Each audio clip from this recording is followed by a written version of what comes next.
¿Y en qué consistía esa aceptación? Bueno, consistía en la primera cosa, en la aceptación propia, en no enojarme con el diagnóstico ni con el funcionamiento diferente de mi hijo. Vamos de paseo. Pi, pi, pi, en un auto. Y así empezamos.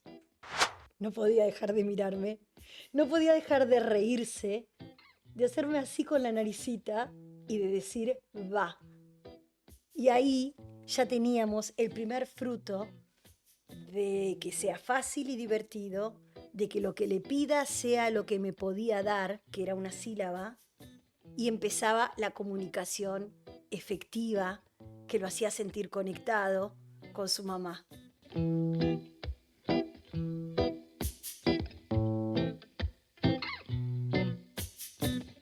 Bienvenidos a la selección de episodios de Chat de Mamis el libro, basado en el podcast que hizo furor en Spotify en 2022, estando entre los 10 más escuchados del país. Hoy les voy a contar algunos de los episodios que más me tocaron, ¿sí? El libro ya está escrito, el podcast está publicado y además hay un programa en nuestro canal de YouTube, en el de Border Periodismo, porque siempre, desde ese momento, la discapacidad va a ser parte de mi familia. Las personas con discapacidad van a ser mi equipo, mi lado del mundo a donde me tocó estar, sea cual sea la evolución de Antonio. Hoy quería compartir con ustedes algo que dice el subtítulo de este libro, que es del diagnóstico de autismo a la aceptación. Miren, cuando arranqué esta especie de carrera, como me gusta a mí actuar, como es mi forma de ser, bajé del consultorio del médico. Cuento acá un poco esa descripción, pero es bastante dura, porque ¿quién se olvida del día en el que un doctor te dice eso que te va a cambiar la vida? Nadie. ¿Y quién no se enoja un poco con eso? Pero bueno, mi cabeza seteada por resolver los problemas, bajé y llamé a las especialistas que había que llamar, hice las citas que tenía que hacer y empecé a pensar en cómo correr esta carrera. Rápido, todo junto. La fonoaudióloga, el evocado auditivo, el test de Bailey, la posibilidad de saber qué nivel cognitivo tenía mi bebé, que en ese momento tenía 1 año y 7 meses. Me dijo quien después fue mi acompañante terapéutica, acompañante parental se llama, la acompañante terapéutica es de Antonio, mi acompañante parental, la licenciada Cecilia Lais, que cuando te dicen un diagnóstico es como que te cayese un pianazo en la cabeza. El mundo se te da vueltas pata para arriba y vos quedás un poco boyando y además no entendiendo bien qué hacer.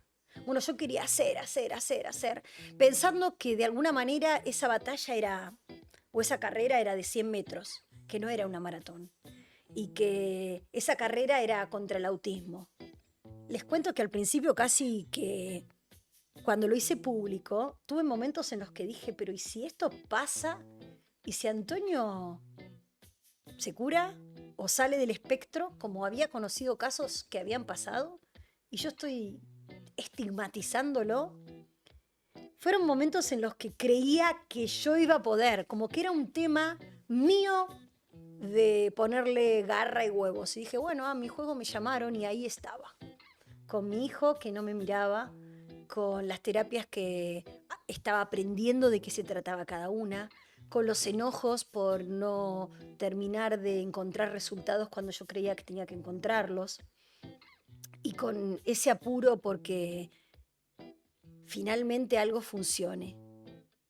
Hasta que Antonio pudo andar solo en un monopatín, después vamos a hablar de la plaza, que es otro de mis episodios favoritos, compré 3, y hasta que Antonio se subió a una bicicleta habré comprado 4. Uno cree que las cosas van a pasar cuando uno quiere, y el autismo, si algo te enseña, es que las cosas van a pasar cuando tengan que pasar, y cuando tu hijo esté preparado para que eso sea. Y si vos preguntás, ¿y eso cuándo va a pasar? No, nadie te sabe dar esa respuesta. Entonces, la primera cosa que aprendí, y que lo cuento acá, es que no era una carrera de 100 metros, sino una maratón de las largas, ¿eh? Una maratón de la vida. Y no era una carrera contra el autismo, sino una maratón en favor de la aceptación. ¿Y en qué consistía esa aceptación? Bueno, consistía en la primera cosa, en la aceptación propia, en no enojarme con el diagnóstico ni con el funcionamiento diferente de mi hijo, y en empezar a aprender a leerlo y decodificarlo, hasta llegar al lugar a donde me encontrase con su mirada y pudiese empezar a jugar con los ojos, con las muecas, con las sílabas, con las canciones. ¿Cómo hacía que mi hijo me pida algo si simplemente balbuceaba? Si no decía nada. ¿Cómo le enseñaba a hablar si estaba siempre mirando para otro lado? ¿Cómo jugaba con él si cuando le tiraba una pelota la tiraba para otro lado? ¿Cuántas frustraciones? ¿Cuántas metidas en el auto después de intentar jugar en una plaza? Llorando, derrumbándote. Y ahí voy, ¿no? A esa edad, a los 2 o a los 3 años, a veces aparece algún terapeuta, algún familiar, algún amigo que te dice que tenés que aceptarlo así, que así va a ser. Y vos que no querés pelearte contra el diagnóstico, pero que a su vez sabés que tu hijo puede más y quiere más, y vos confías en tu hijo y vas para adelante. ¿Y cómo encontrar ese término medio como para que al chico no se le explote la cabeza entre tu deseo y su posibilidad? Y ahí es cuando tenemos que bajar, ahí es cuando yo me encontré con la mirada de Antonio, a veces esquiva, pero otras veces sostenida. Y desde esa base que nadie sabe, que es la base de la comunicación, construimos el resto del edificio. La disyuntiva o la, no sé, mueca del destino más loca es que un periodista charlatán, que le gusta hablar, que trabaja en la tele, tenga su primer hijo con quien no puede dialogar, con quien no puede intercambiar cosas ni contarle experiencias de todo lo vivido. Así fue como llegué yo al programa TEM, que es, por sus siglas en inglés, Transformando los Momentos de Cada Día. Y ahí es donde me contaron que la comunicación no es lenguaje y que las raíces de la comunicación, de ese árbol que genera los frutos de la comunicación, esas raíces empiezan por el contacto visual. Empiezan también por hablar de una manera fácil y divertida. No, ¿cómo te fue en el colegio? ¿Qué hiciste con tus amigos en la sala de 3? ¿Qué aprendiste con tu maestra jardinera? No, fácil y divertido. En el auto de mamá nos iremos a pasear. Vamos de paseo. Pi, pi, pi. En un auto. Y así empezamos. Después no me quiere escuchar cantar ni loca. ¿Y cómo hacía para que me mire? ¿Dónde dejé? Traje una de los recursos. Miren, se los voy a mostrar.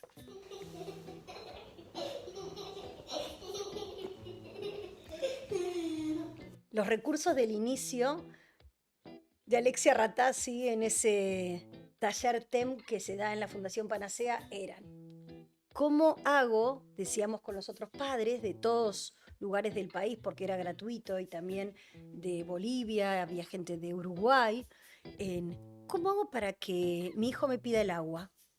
Entonces Alexia nos decía, agua, el nene así. Agua, el nene así. Agua. El nene nos miraba, pero si hacíamos esto, que me quedó de mi época de payaso, estoy re loca, perdón, pero esto pasó. Agua, ¿sí? No podía dejar de mirarme, no podía dejar de reírse, de hacerme así con la naricita y de decir, va. Y ahí ya teníamos el primer fruto de que sea fácil y divertido, de que lo que le pida sea lo que me podía dar, que era una sílaba, y empezaba la comunicación efectiva que lo hacía sentir conectado con su mamá. Para pedir agua, para conseguir algo que quería, tenía que usar una sílaba, tenía que usar el lenguaje. Y eso había sido, con toda esta parafernaria, algo fácil y divertido.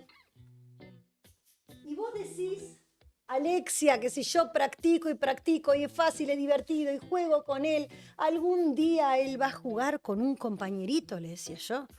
¿Vos me lo asegurás? Sí, me decía. Sí.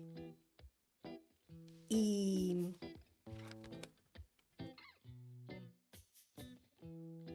y si siguen leyendo se van a enterar qué pasó.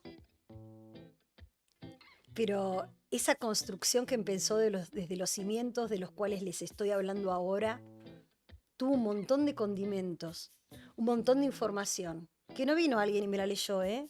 La fui buscando, la fui encontrando en experiencias de padres y la fui entendiendo como una especie de ingeniera de la comunicación antes que del lenguaje, entendiendo como comunicación la contacto visual, luego la imitación por gestos.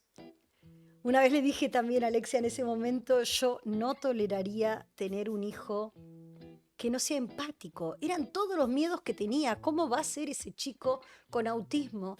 Que es mi hijo.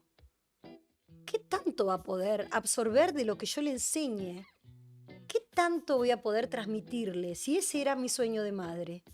Y en ese momento Alexia, que acá hay un episodio entero de TEM, y es uno de mis preferidos, con una entrevista muy profunda a la psiquiatra, en Infanto Juvenil Alexia Ratazzi, en ese momento Alexia me dijo, ¿vos sos empática?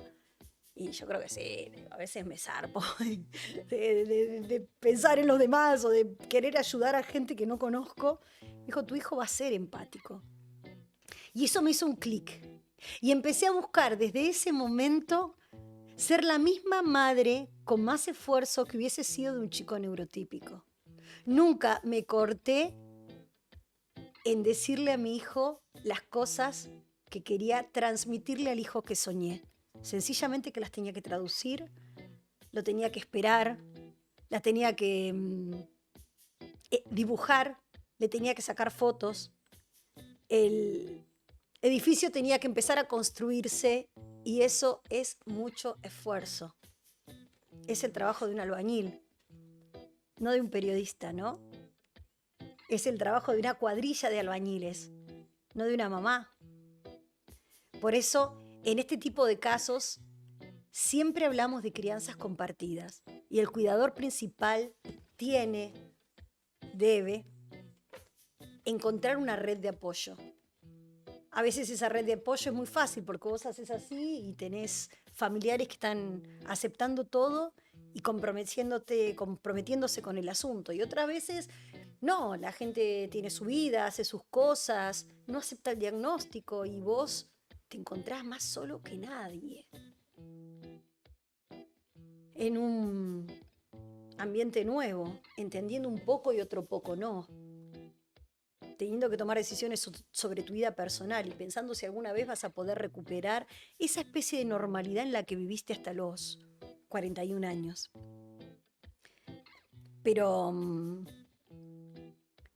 en este episodio, en el de qué pasó con lo que me dijeron sobre el autismo, en el principio del libro, serían 3 primeros episodios más o menos, entendí y aprendí que si no tenés esa red a mano, la tenés que forjar, la tenés que armar y tenés que empezar a buscar herramientas en el mundo loco a donde ahora estás metido.